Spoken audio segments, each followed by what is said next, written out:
I'm so special. That's why I think I would be like a very good fitness instructor. Not because I like can make people sweat. I'm like, yeah, are you guys ready to get hyped? And then also, are you ready to cry? Because I got Ed Sheeran on here. What the fuck is this place? Anybody else? Spit it out. So everything's coming back, which is exciting. I'm least excited about going to weddings. That's my least favorite activity. Because I don't like buying gifts off the wedding registry. I'm very bad at that. Like, I just started getting everybody the same gift over the years. It's just the same generic set of steak knives. Not like the stabby kind. Not like, hey, here's some knives. But they're like the good quality knives. They're like the kind of knives that you can get at Outback Steakhouse. That's how good they are. Thank you. I've been stealing knives from Outback Steakhouse. I think I'm slightly jealous because when we got married, we were 23, and I didn't know what to register for, let alone how to be a person yet, so I had no idea what to buy. So what did I buy? I registered for an ice cream maker and a hammock and a bicycle for our wedding, you guys. Yes, thank you. You can't get married without a bicycle. You know what I mean? Didn't need that. But until last year, I didn't know what a colander was. I was a 30-year-old woman, didn't know what a colander was. Do you guys know what a colander is?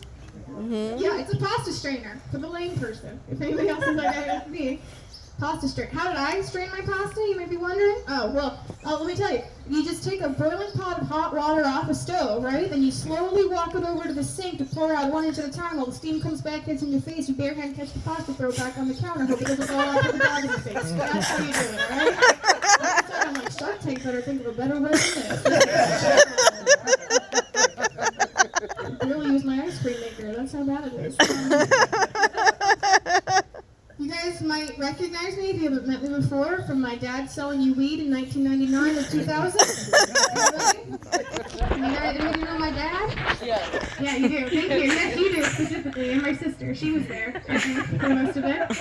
Yeah, my dad was a drug dealer, and everybody in the town knew about it, except for me. Nobody would tell me. I had narc written all over my face. Like, I was an RA in college. They were like, just don't tell her. Everybody. So the whole town kept this secret from me. I don't even know how that happens. I remember one time when I was in high school, a guy came up to me and he was like, hey, I was thinking about coming over to your house after school today. And I was like, oh, really? That'd be perfect because my parents are gone and we can have the whole house tour. He's like, your dad's not going to, your dad has to be there. I was like, what the fuck? The thing is this, and there were signs my dad was a drug dealer. He had a scale in our kitchen. And he was an overweight man. It was not to order. It was I was like, oh, Dad's trying Weight Watchers. I'm so proud of him. And then he would call me on my way home from school and be like, hey, can you go pick up 200 sandwich baggies for me? And I was like, that's weird. I got 200 sandwich baggies for you 4 days. Oh, Dad, Weight Watchers is not working. You're eating 200 sandwiches in 4 days. That's just math. My favorite holiday is Halloween. My least favorite holiday is Christmas.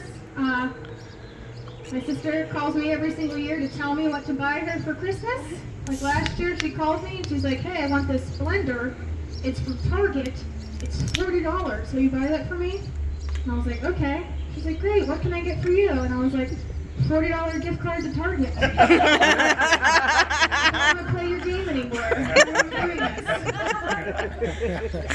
Christmas is also my least favorite holiday because that stupid song, Christmas Shoes. What the hell are we doing? Every year we gotta hear Christmas Shoes? Do you guys know what I'm talking about? I hope you do. Yeah, it's this very Christian song where this guy's like, Sarah, I gotta buy these shoes because my mommy's gonna meet Jesus tonight.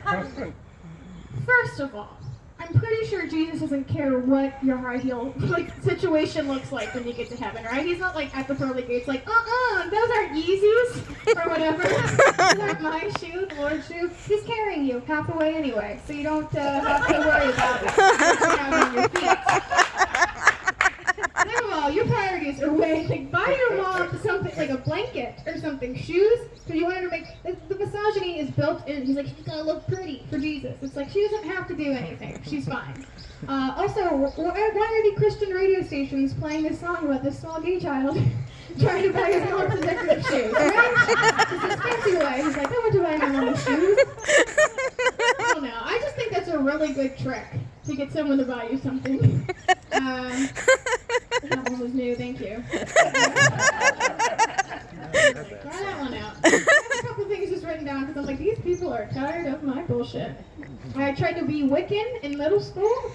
That was fun. Yeah, it was like a whole 2 weeks of badass Hot Topic shopping. Yeah, I thought I could be a witch, but all I needed was like apothecary jars, which I didn't have. You can't just buy those anywhere to make them all cool looking. So I took my mom's spice rack and I tore it apart and I dumped all of her spices into a bowl and I put it underneath my bed to hide it. And my mom was cleaning my room and she saw this bowl full of spices and she's like, why would you do this? And I was like, so Scott will like me!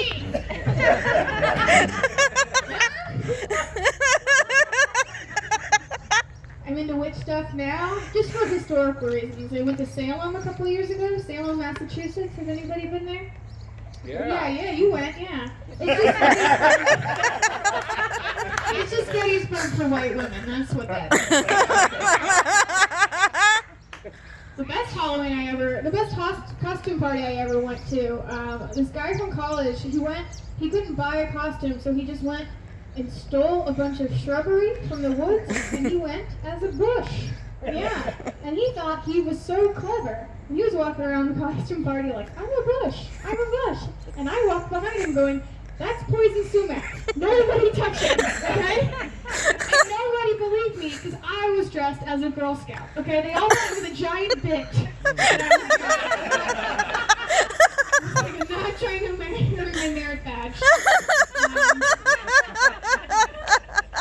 Dad, okay, this is my job just to kind of do terrible so everybody else can do good. Just throw out the new stuff. And I had one thing written down and I was like, maybe it'll work. God sent me a sign, it's gonna work. That was great, yeah. If anybody wants to buy my merch, I bought too much last year and no one bought it. So sitting at that table right there, flamingos and cups that say Super Selective Backyard Comedy Show 2020. We can all just pretend it's not there. It's really good for Instagram. She went to Mexico, took a bunch of flamingos with her, had a great time posing. A lot of my friends say I'm very good at Instagram because I'm the fakest bitch in the entire world on that app. Oh my god, every day I'm living is the best life. I went to Arizona with my friend and she's like, will you take... What was that? Hello? Did you? Okay. Everybody else heard that, right? Yeah. Okay. There was somebody in the neighborhood with a Stevie radio that's like, alright, perfect time. Well, I'm gonna film with her. My friend went to Arizona with me and she was like, Kelly, I need you to take some cool desert oasis pictures of me because you're really good at that Instagram thing. And I was like, let's go to the desert. So we went to the desert and we actually went to a botany place that has a bunch of cactuses. That's all we went to. And she was like, all right. She was trying out all the poses. She was doing peace signs. She gave me double peace. I was like, no Nixons. No, we're not doing any of that. Double peace signs. At one point, she just started waving to the camera. And I was like, are you trying to be a cactus? I don't understand. She wasn't nailing any of them. So I was like, look, it's very simple. This is what you got to do. You got to walk back a little bit, and then you're going to make a clock with your face, okay? You're going to start at 12 o'clock, you're going to go over to 3, you're going to look down at 6, you're going to come over to 9, and then boom, hit it with the 12 again. And she was like, all right, I can do that.